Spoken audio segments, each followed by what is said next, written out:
Hello everyone. Today on Jack of All Trades we are working on this enclosed trailer that you can see behind me. We're turning this into a camper. We're in the process of pretty much rebuilding this trailer completely. It had a lot of damage. It was an old millwright service trailer. So it was a tool and it was used as a tool, and I am in the process of correcting and fixing all of the damage. What we have done is sandblast the underside. You can see that there. That's all the way down to the other end of there. I sandblasted everything. That was a very tedious process. I had to climb under there pretty much on my back because it was suspended 4 feet in the air on some steel sawhorses. It's really cumbersome with the Bullard helmet on. It was not a fun process. It took me about all day to get the underside, the sides, the top, and the front and back sandblasted on this baby. And we're still not done yet. We've done some sheet metal repairs. There were some holes drilled through on the underside here where they had tie-down D-rings bolted in. We got those repaired. What we are doing now is spraying the undercoating on the underside of these fenders here. That's going to give it some good protection against rock and mud and salt. We do have to do some minor sheet metal repairs. There's some cracking there. I would assume that from the looks of it, some water has gotten behind there and frozen and then cracked it out. So we're going to scuff this up and weld over this, and then if it happens again in the future, I will do a much better job of repairing it.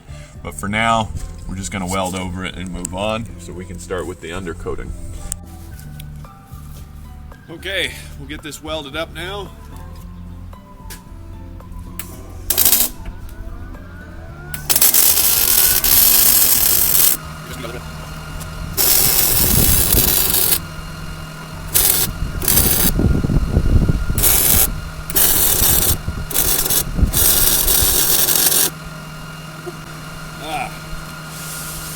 Got a few down in my sleeve there.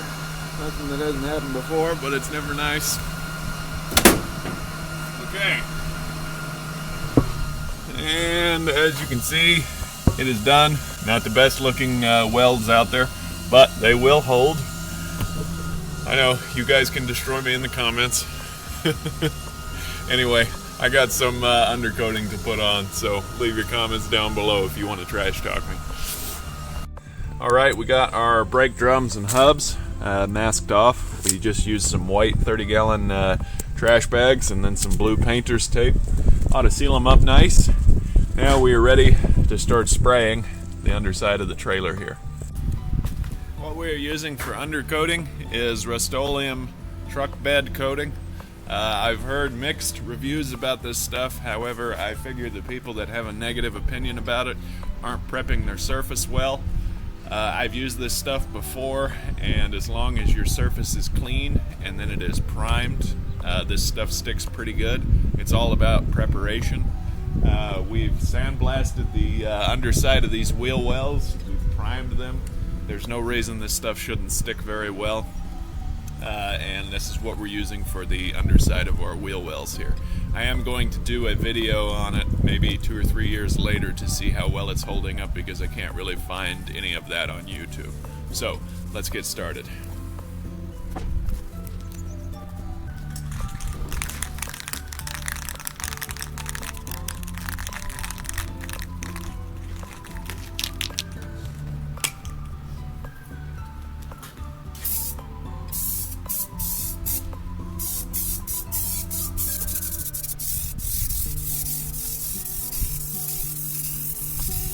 And voila, here's the finished product. It has about 4 coats on there, has a nice texture to it. Should seal it up, keep it nice and dry, away from salt, rocks, water, corrosion, etc.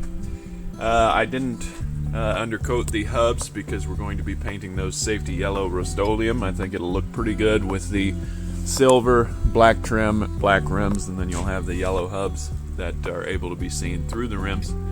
So what we need to do now, put the tires on. We're going to back it into the shop here and start fabricating the fenders. Okay, now we're going to put the wheels on. Now when this is rebuilt, those rims will be black and we will have some aggressive trail tires on there that'll give this a really cool off-road look. But for now, these old tires will work to move it around the property and get the fenders made for it.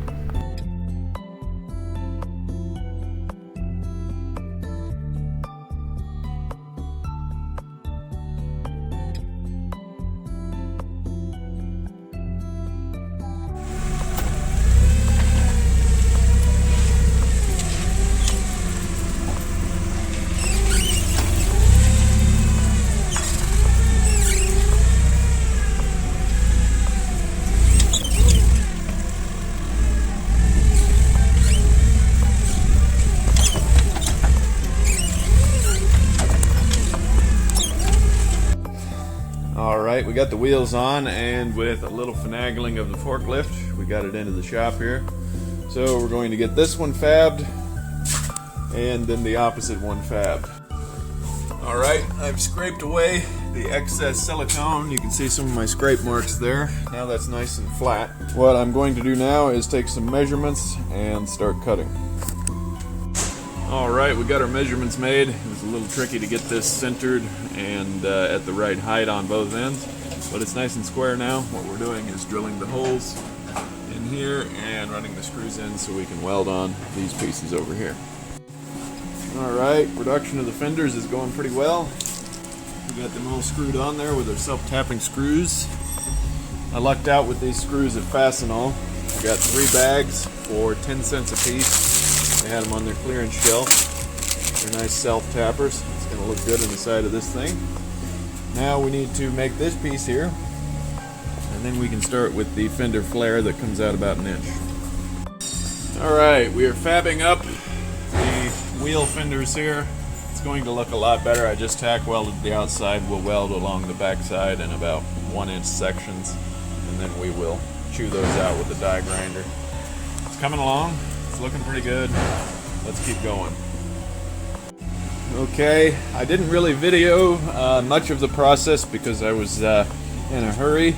However, we got the fenders built. They have a nice lip here. Looks good. Now I've got to take my grinder and grind down these little tack welds that I chewed out with my cutting wheel. We're also going to smear some caulking along this edge here after this is all primed. That'll seal everything up. And then I went to the back side of the fender that I made, sprayed it with rusty metal primer, and then I sprayed this side with rusty metal primer so that if there's any water that gets behind there, it'll have a hard time getting into the steel and rusting. We got this side done. Now on this one, I built it differently. I welded them from the back side from the get-go, so I didn't have these tack welds that I had to grind off there on the outside. So yeah, we have the fenders done. What we will be doing in the next episode is priming this baby with gray primer and getting it ready for paint. We hope you guys have enjoyed this video, and we'll see you in the next one.